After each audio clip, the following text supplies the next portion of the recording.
My name is Sharon Draper, and I'm an author.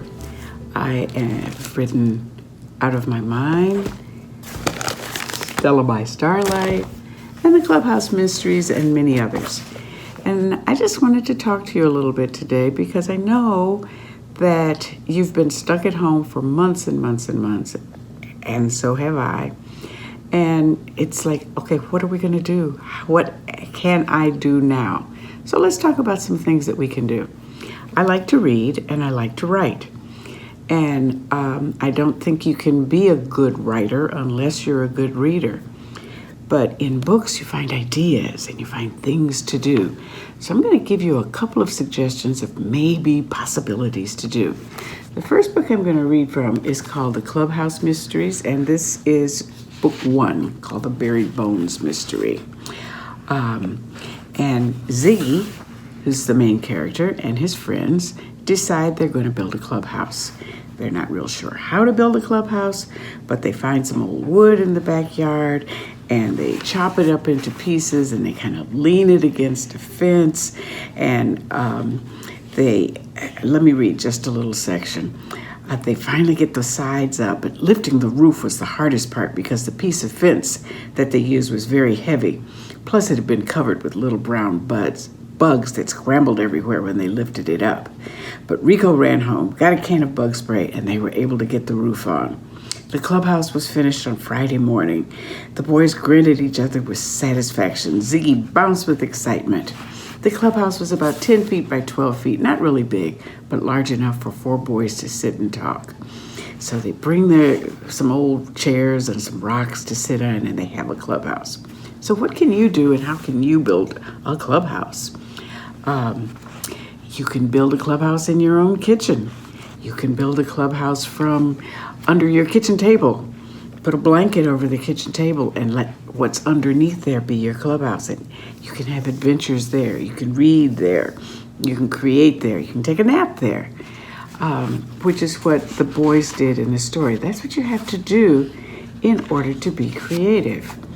I'm going to read another segment from another book. This one's called Stella by Starlight.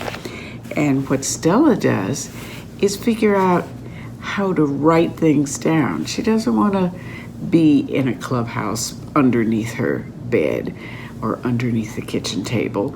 She needs to say something and she needs to write.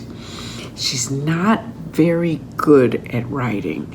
She doesn't get very good grades at school. Sometimes you think that characters in books are always perfect, but Stella struggles in school.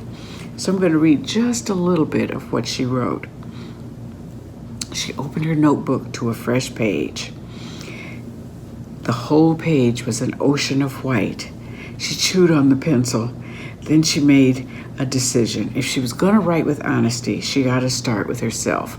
She gripped the pencil so tight it made a mark on her middle finger. It took 5 times to get it right. 5 balled up sheets of paper.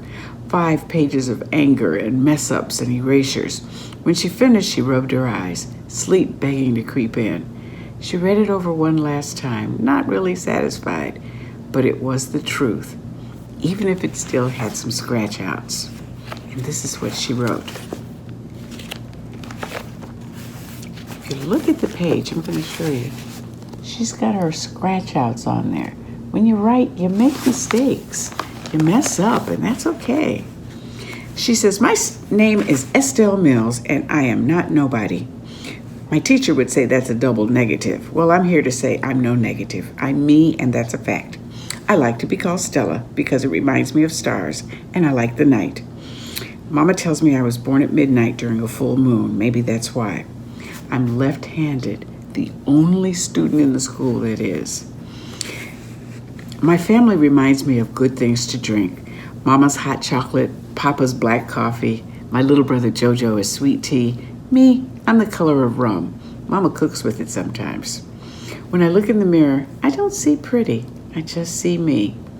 Besides, sometimes things that look pretty, like secret fires in the darkness, are really pretty ugly. So Stella's thoughtful, and Stella worries about things. So in our next video, we're going to talk about what you can do and how you can take words and ideas and thoughts and put them down on paper. I'll be right back.